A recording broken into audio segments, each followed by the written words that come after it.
Okay, so I'm making this video just to show anyone, whoever's would ever be interested, what my bookshelf is. Um, I started reading nonfiction, let's see, for the most part, maybe 7 years ago. Before then, I played a lot of video games, watched a lot of video game streams, and at some point I decided it's probably more productive for my life just to become like a smarter person, to have more views of how the world works, how people work, how my own mind works, if I just read lots of nonfiction. And let's see, I really got into it mainly because I just went to used bookstores and just picked out a couple of random books that just seemed interesting, and I read them, and whatever kind of stuck, whatever seemed like really insightful, interesting stuff, I just followed those authors and read their books and read books that they recommended, and then read other books that were recommended by them. Yeah, and it's just a whole network of finding books. I would say that reading books has really made me a more intelligent person, a more cultured person, and a lot of books have given me an outlook on life that kind of makes me rethink like my previous assumptions. Like, for instance, one thing I've read like 100 times over by now is the fundamental attribution error, and that's from social psychology, but you could read it in books on like behavioral economics, which is like the study of decision making and why people tend to make wrong decisions in some instances. So basically, the fundamental attribution error says that our minds work in such a way that we think we know the causes of our behavior, and we think we know the causes of other people's behavior. So I won't get into it too much, but the easy example is you see someone do something bad, and if you like the person, you say, oh my God, he didn't really mean to do something bad, he just did it because the situation forced him to, he was starving or he had kids to feed. So you're attributing the behavior to the circumstance, because that deflects from saying that something's bad about the person. On the other hand, if someone you don't like, you kind of filter the logic, you filter your information another way. You say, oh my God, it's such a bad person, how could he do this or do that? He must have just been horribly bad from birth, and he must have just become a horrible person, and there's no way at all that it was circumstantial, he's just a horrible, bad egg. So that's the fundamental attribution error, but it applies to yourself. If you feel anxious, or you feel depressed, or you feel in love, or anything, what you may not know is like a lot of your feelings are like based on circumstances that you aren't even aware of. They did one ingenious example where they basically had someone meet an attractive female psychologist to like take a survey, and they just like half of the people were randomly decided they would just meet at a park, and they'd just meet the girl, and they'd fill out a survey, and they'd say, call us back if you have any questions. And they had another condition where they basically had that person meet the girl on like this really dangerous like high bridge, and the people naturally would have very like high adrenaline and cortisol, and like they would just be stressed out from being on this very high bridge. And when they met the girl, because their brain was already like in this like hyper mode, they kind of attributed that they really like this girl. They must like this girl because they see her and their mind's racing and their heart's beating. So they kind of like attributed their physiological cues to be that they really like this girl, and they were significantly more likely to call the girl back and say, oh my God, I really like this girl, I don't know why. But the fact of the matter was that they liked her because they misattributed their own physiological cues. They were stressed out and anxious because they were on a high bridge, but for some reason they attributed the behavior to them falling in love with this girl. So the fundamental attribution error was like a very interesting thing to learn, and I've read about it like 100 times now, and it's great to just like apply it to different things in life. So anyway, here's my bookshelf. Let's see. So these are books that I have not read. Some of them are books that I plan to read. Like, for instance, let me think of a good one here. Oh, Francis Fukuyama, Political Order and Political Decay. I'm still reading the first one. I've already read through it. The first one, I read through it halfway, and then I read it again halfway. I'm like 2/3 of the way through the book, and honestly, I want to restart it again because, well, I'll tell you why later. But yeah. What's another good one? Let's see. Anyway, so a lot of these books aren't books that I really plan on reading. Some of them I just kind of like collected, and maybe they were like one-offs. So I wouldn't necessarily recommend anything on this shelf. But so the very top shelf here is the start of the books that I have read, and it continues all the way here down to there. So it's something like 150 books. I don't know, but you have Adam Alter and Dan Ariely, very good behavioral economists, or they write about behavioral economics. You have Nerds by David Andreg about anti-intellectualism in American culture. Roy Baumeister, he's a great social psychologist. I'm actually rereading a lot of Roy Baumeister right now. David Buss, Evolutionary Psychology. And not every book on the shelf that I have read is actually a book that I would recommend, but the vast majority are. Some of them I just kind of like sped through just to get it out of the way.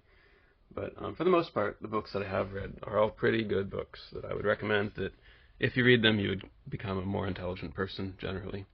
So there's Jared Diamond, one of the best authors on other cultures and how you can connect. Just how to learn about other cultures, what they've done wrong, what they've done right, things like that. Paul Ehrlich, I love Paul Ehrlich. Read his books a lot. He might have been wrong about a few things, but from his domain of ecology and applying science to nature and environment, he's been a very good author. Robert Frank is one of the best authors on economics.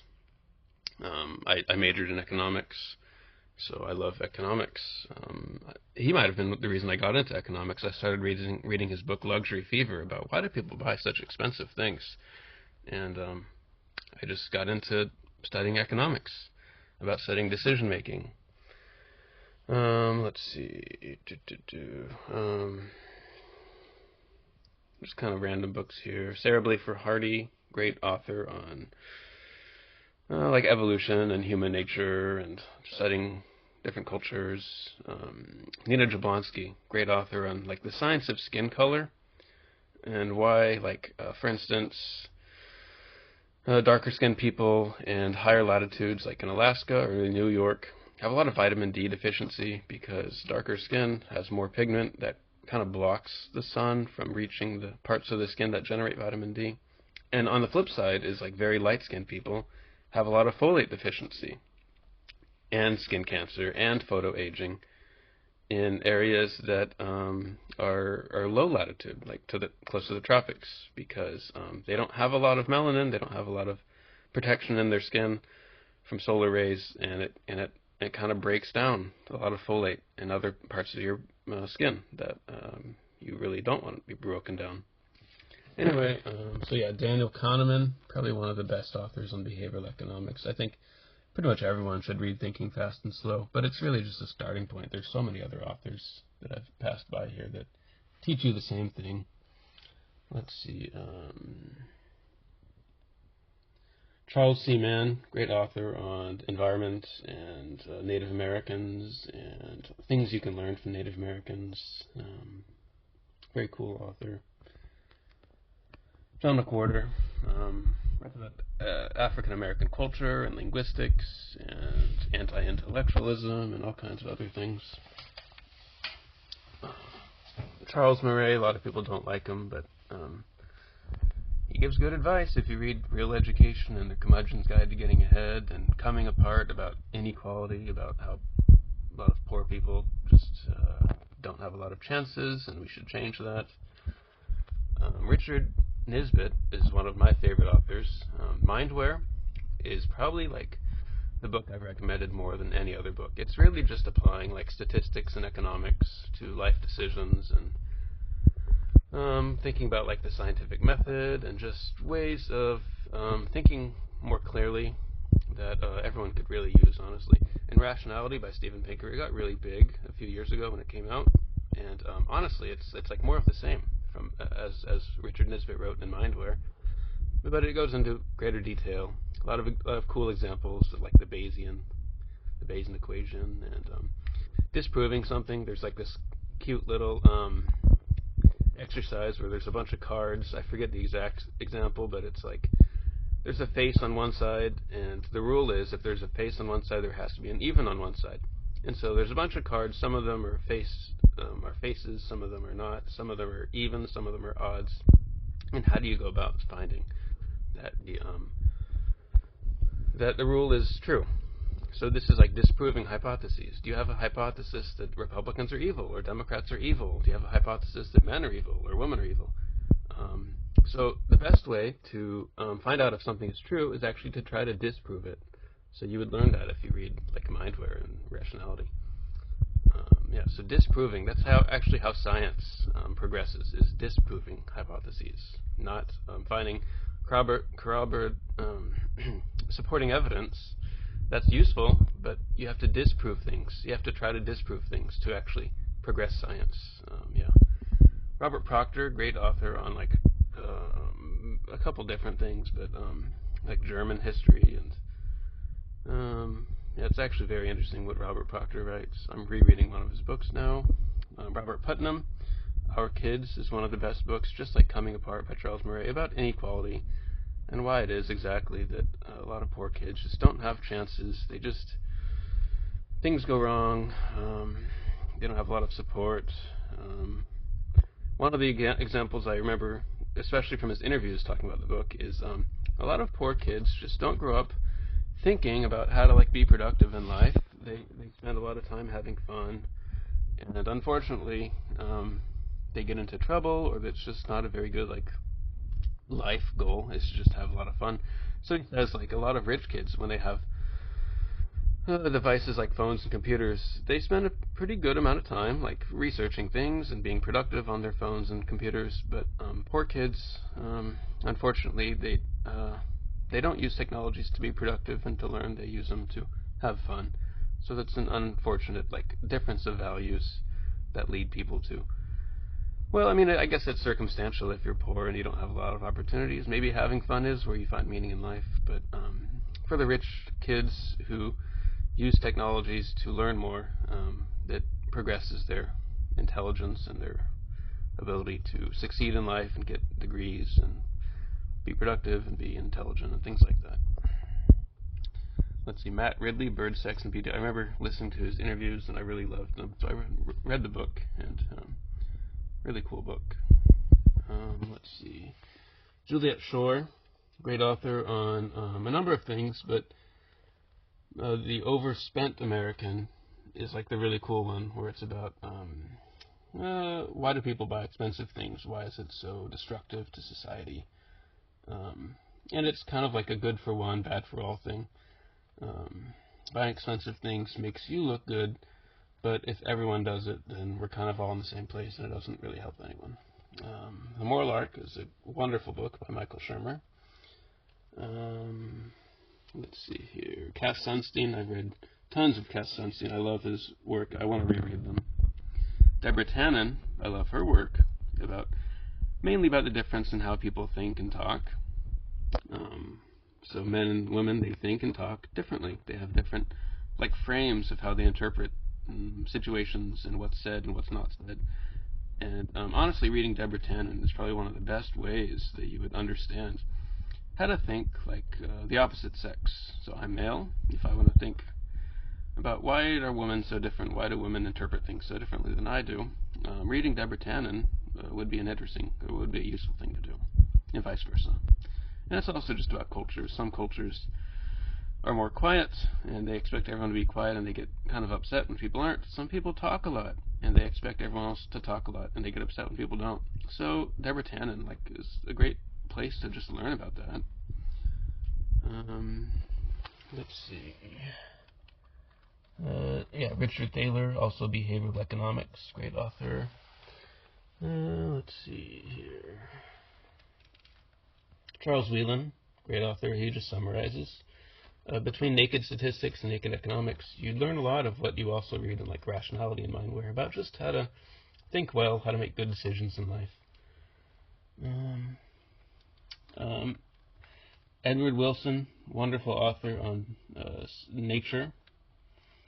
And Timothy Wilson, I just reread both of those books, Strangers to Ourselves and Redirect, very useful books. Redirect especially has influenced my life a lot because it made me rethink a lot of common sense things, like Scared Straight. You take kids and you have them learn what it's like to be a criminal and to live in prison, and you think, oh my God, they're going to learn how to not be criminals because they're going to be scared of how horrible it would be to live in prison. But actually it has the opposite effect. They realize that actually it's not so bad, and these people are not so bad people. So yeah, Redirect by Timothy Wilson kind of teaches you, like, well, there's a lot of principles it teaches you, but one of them is just don't trust common sense and logic. Actually get like empirical results if what you believe is true. Don't just think that your logic is good enough to influence whether it's true or not. And then this is my fiction shelf. I don't really read fiction a lot. I also have some textbooks there. But yeah, I don't really read fiction a lot. The only books I've really read, I read John Steinbeck, East of Eden, about a year or two ago. Really interesting book, really great. Like tragedy, I don't know if you'd call it a tragedy, but just human nature, just how evil people can be to each other, and yet things kind of work out sometimes. Strugatsky, I read Strugatsky because Stalker, Shadow of Chernobyl, was one of my favorite video games ever. I played like hundreds of hours when I was younger, and I liked it so much I read the books it was based on. I read all the other books, or almost all the other books from the authors, and I just love Strugatsky. But for the most part, I haven't really read a lot of this fiction. I don't even know why it's here. It's just, I guess in case I get really bored and I want to read something. So that was my bookshelf. Okay, so these are the books that I'm rereading, or I'm reading for the first time. So some of these I don't really even plan on finishing. Like, for some reason I just don't get Nassim Nicholas Taleb. I don't really like his reading. I don't really like his examples. He doesn't really formulate things in ways that are validated by like a lot of science, or I don't know, models of human nature. But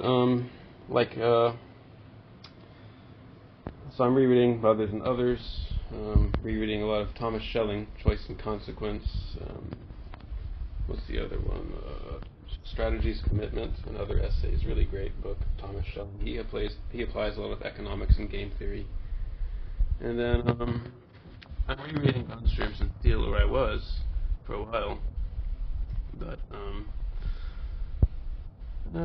I decided about halfway through that I'd start another book. I keep doing that. I read a book halfway through and I decide, actually, I think I'd be better spending my time reading something else. So I do that a lot, and I think that's normal. That's like basic economics is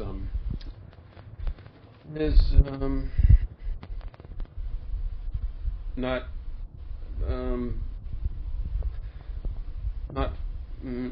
not following sunk costs, but instead following marginal benefits, marginal costs, that you should be doing what will make the most impact in your life. And if it's stopping halfway through a book and reading something that seems more important, then you should do it. Okay, so I also wanted to make this video to show people, I'll have to cut that out, to show people how to write notes well. Now, this is kind of the beginning of the book before I really got into the rhythm of it, but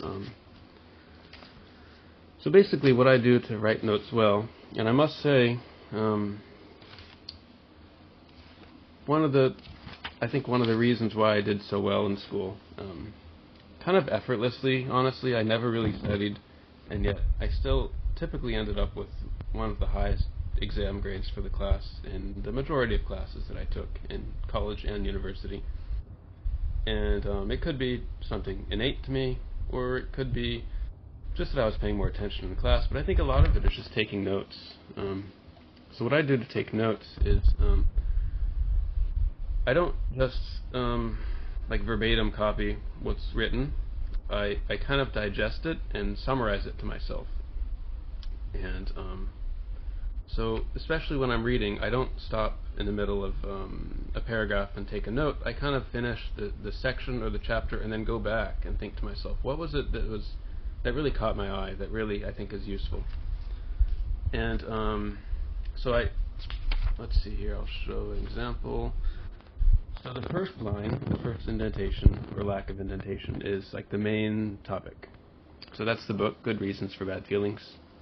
And then I indent once. When I was in school, I would indent several times depending on how the ideas are connected. But for this little pocket notebook, I just indent once. And so yeah, every indent has a little arrow, and it just connects the idea to the main topic.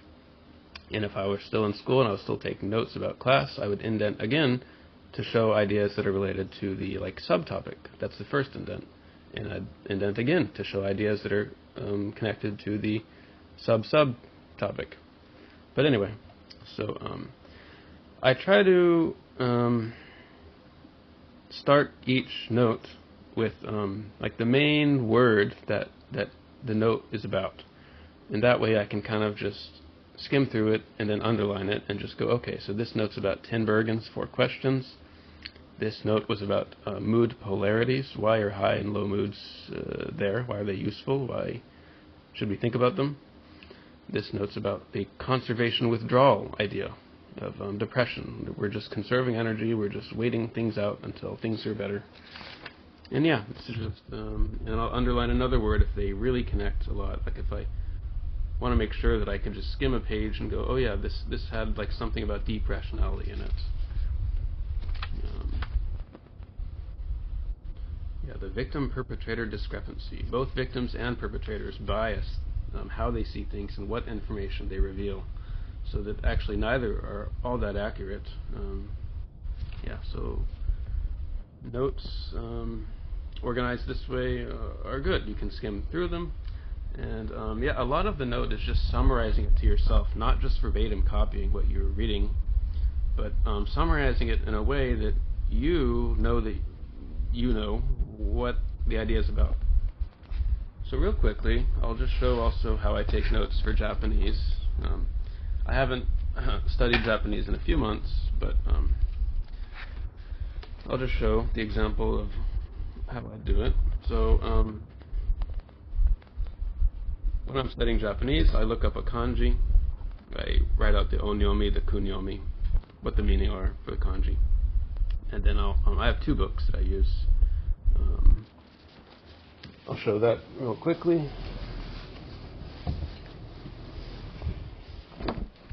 So this book, The Complete Guide to Japanese Kanji, it has the origins of the kanji, like an explanation for what the symbols mean, why they mean that, the history of how the kanji were used in China originally, and this one, kanji and kana, and it's just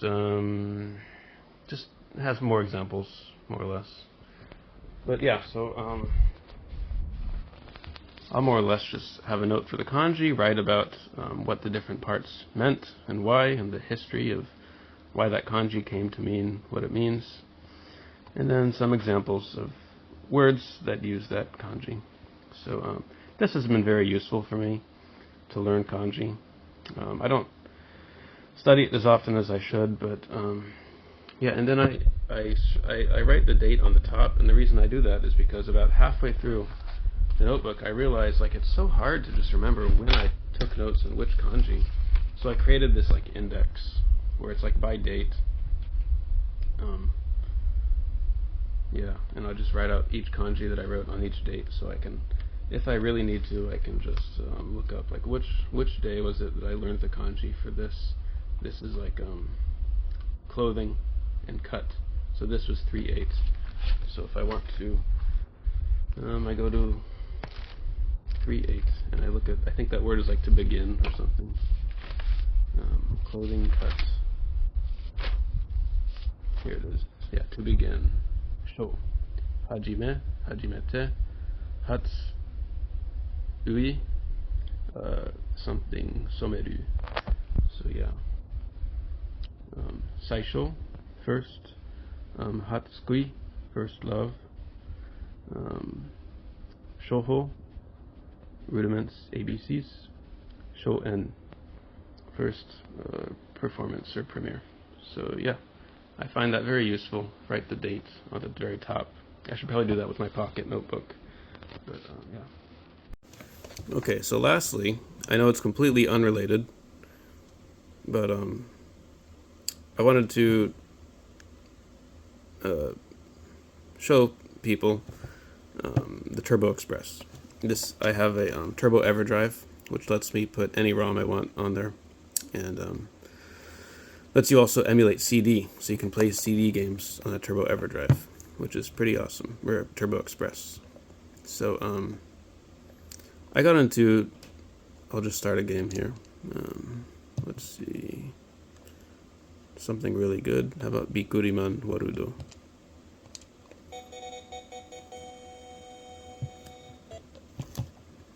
So I got into TurboExpress because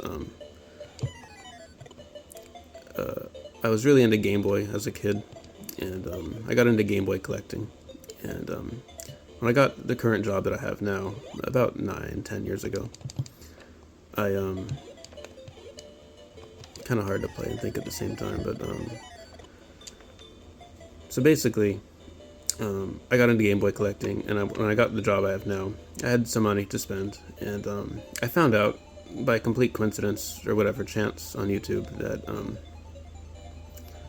at the same time as the Game Boy in like 1990, there was the TurboExpress. You could play basically 16-bit games with a backlit screen, full color, like way better quality games than the Game Boy.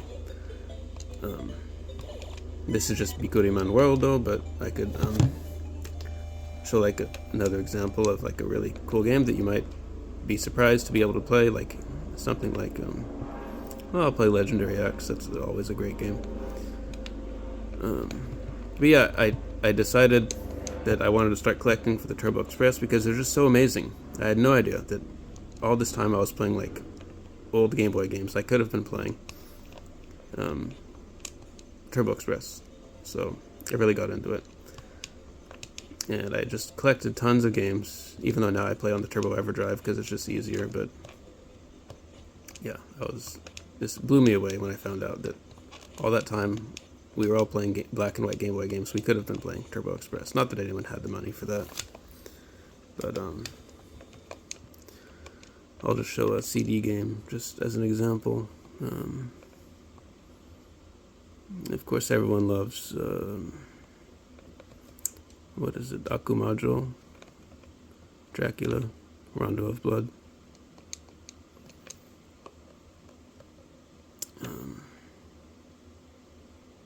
Yeah, and you have to replace the capacitors on these, and I had that done professionally. I sent it in to someone. They replaced all the capacitors. Supposedly it lasts like 10-15 years. That was about 10 years ago. But yeah, so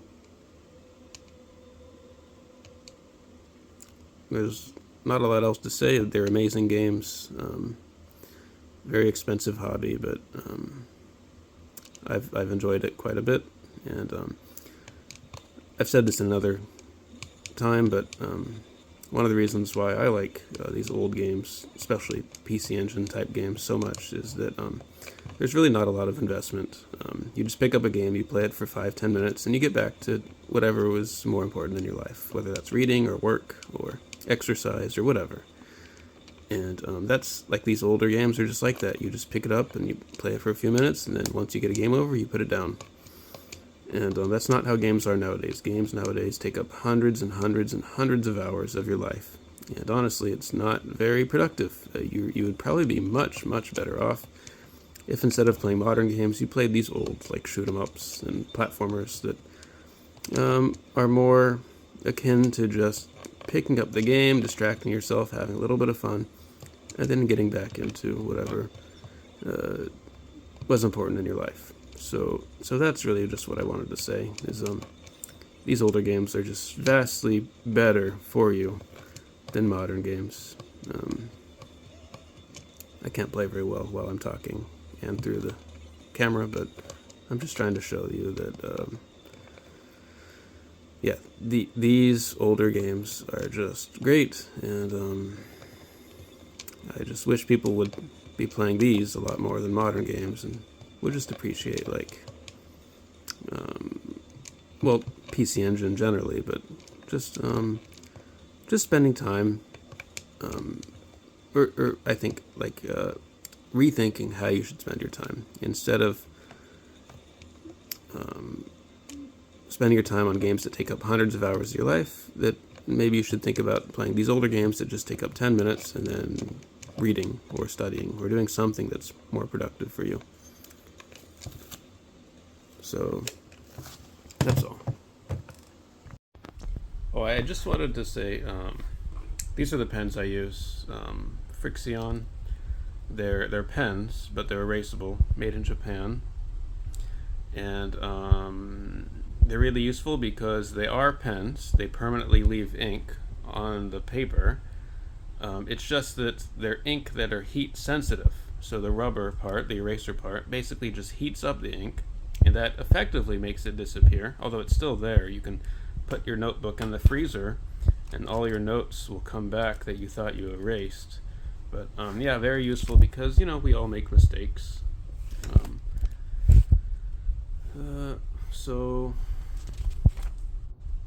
I guess I'll just pick a couple random notes just to show, like, kind of what I do. Oh, I wanted to say real quickly. So I only started this notebook after I read The Organized Mind, and it seems like common sense. Like, why don't we just write notes about what we're reading and what's interesting in life, and we'll remember them better. But it didn't dawn on me that that would be a good use of my time. I thought, well, it's better to just read a lot of books, and honestly, I did get through more books without taking notes, but I just maybe forgot a lot of what I read, and it's better to...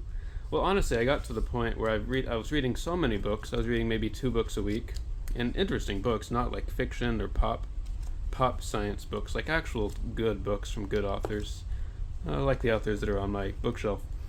And it just got to the point where, like, I would finish a couple chapters and I'd think to myself, what exactly did I read? I don't even remember what I read. And so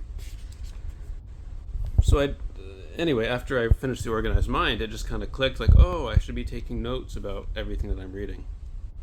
And so yeah, like, I want to reread Francis Fukuyama's The Origins of Political Order. That way I can take notes on a lot of the main ideas. So yeah, these are just like some of the notes that I read. This is from Mother Nature by Sarah Blafer Hardy. Eidos Damar.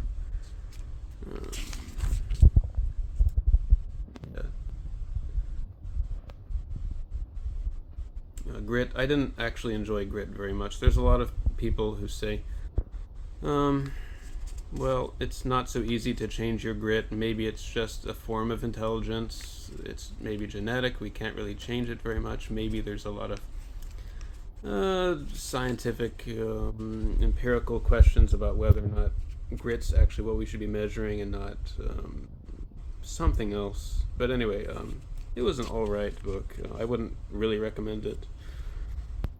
Strangers to Ourselves. That was kind of one of the first books that I really read through, just so I could take notes again, or just like I reread it just so I could take notes. So even at the beginning of this, I wasn't really even set on how to take notes well. I didn't have the main word at the beginning, so I could just skim through them. But eventually, I got through to it. Yeah, psychological immune system, about how we kind of convince ourselves to feel good about life, no matter what happens, even if it means, like, altering the accuracy of how we think about things and ourselves. So yeah, let's see, what are some other cool notes that are Ichihime Nitaro, Japanese saying that you should have a daughter first, that way the daughter can be like a second mother, the bigger sister. Chronically accessible intrinsic values. So we view people and how they act with the chronically accessible values that we have in our mind. So if you were raised to believe that people should be honest at all times, then that's kind of like just how you view the world, is that you view people and how honest or not honest they are.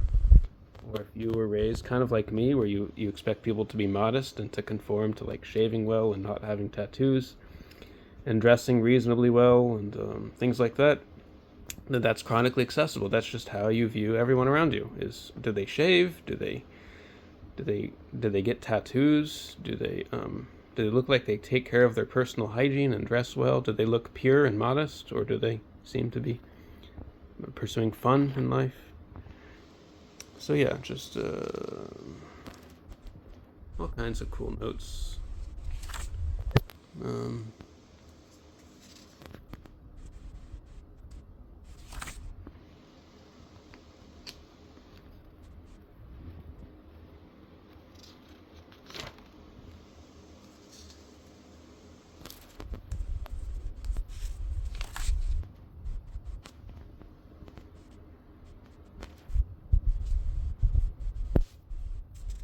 Rumination, harmful. It's harmful to ruminate if you have a bunch of negative thoughts. They kind of spiral your emotional state down, and so it's better to find a way to get out of rumination, such as meditation or other things.